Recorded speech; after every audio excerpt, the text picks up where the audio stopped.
Comment passe-t-on d'un slogan créé dans la rue à une théorie complète sur l'avenir de tout un pays?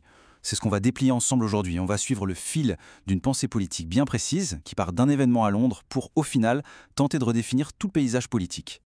Alors, quel est le cheminement de cet argumentaire? Eh bien, tout commence avec une manifestation à Londres et ses slogans.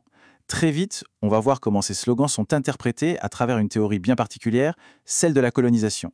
Une théorie qui elle-même serait expliquée par une logique de vengeance historique, et à la fin, on verra comment tout ça mène à ce qui est présenté comme le nouveau grand clivage politique de notre époque. Le point de départ de tout ça, c'est donc un événement bien concret. Une grosse manifestation à Londres. C'est le catalyseur de toute l'analyse. L'argument s'appuie sur l'ampleur de ce rassemblement mené par Tommy Robinson, une figure bien connue de la droite radicale britannique, pour construire tout son raisonnement. Et le premier élément qui est mis en avant, c'est ce slogan qui aurait tourné en boucle dans la foule « Nous voulons récupérer notre pays ». En quelques mots, voilà, le thème central de l'événement est posé, l'idée de réappropriation. Comme souvent dans ce genre de situation, le premier débat a porté sur le nombre de participants. D'un côté, on a l'estimation de la police, 110 000 personnes. De l'autre, les organisateurs, qui eux parlent de millions. Un écart énorme qui illustre déjà une fracture dans la perception même de l'événement. Mais au-delà des chiffres, pour vraiment marquer les esprits et décrire l'ampleur de la foule, l'analyse va chercher une image très forte, une référence historique, la fameuse phrase du général de Gaulle, c'est la mer. L'image est puissante, elle évoque une marée humaine, une force quasi inarrêtable. Ok, l'ampleur de la foule, c'est une chose. Mais ce qui est vraiment au cœur de l'argument, c'est le message. Et c'est là qu'on bascule de la description pure à l'interprétation politique, en se concentrant sur les revendications et sur ce fameux concept de remigration. Parce que récupérer notre pays, ça peut vouloir dire plein de choses, ça reste un peu flou, mais là l'analyse met l'accent sur un second slogan beaucoup plus direct, « Send them back », renvoyez-les. Selon cette lecture, là il n'y a plus aucune place à l'interprétation. Et voilà le point clé du raisonnement. Ce slogan n'est pas présenté comme un simple cri de colère, non, il est vu comme la traduction directe, populaire, d'un concept politique bien structuré, la remigration. On établit un lien direct entre le slogan de la rue et une idéologie. Alors, comment ce message est-il interprété? Eh bien, l'idée avancée, c'est celle d'une population majoritaire qui veulent rester. Pourquoi? Parce que la coexistence serait tout simplement devenue impossible. Les raisons invoquées, des différences culturelles trop grandes et de la violence, ce qui mènerait à une sorte d'ultimatum, soit ils vivent comme nous, soit ils rentrent chez eux.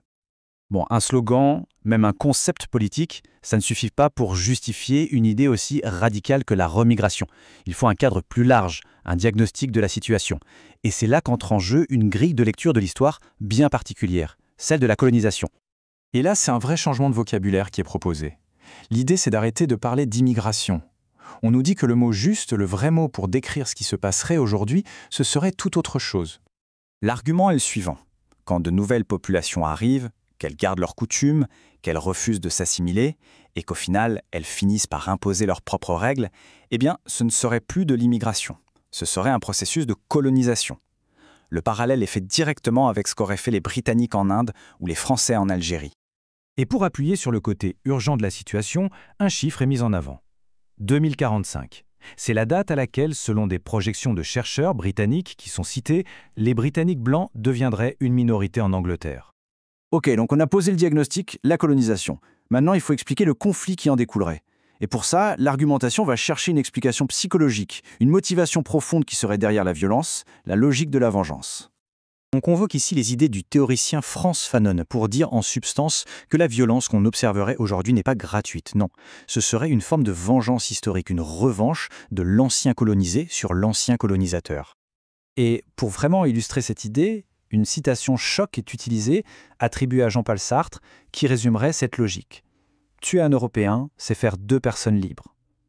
C'est cette phrase qui sert à cristalliser l'idée que des agressions contre les populations autochtones seraient guidées par cette soif de revanche.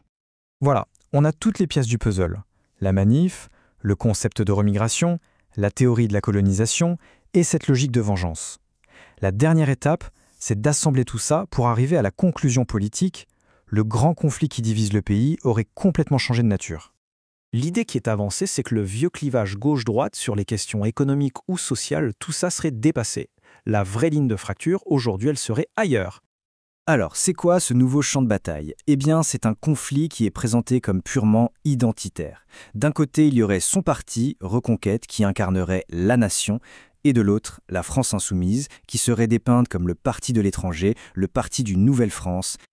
Pour étayer cette vision, on s'appuie sur des citations attribuées à son rival politique, comme celle-ci. « Il faut donner les clés du pays à la jeunesse africaine ».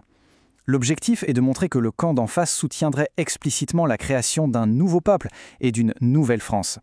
Et voilà comment, en partant d'un slogan dans une rue de Londres, l'argumentaire qu'on a décortiqué arrive à une conclusion radicale. La politique ne serait plus une affaire de programmes économiques ou sociaux, mais un combat pour l'identité même de la nation. Et ça, évidemment, ça laisse une question vertigineuse en suspens.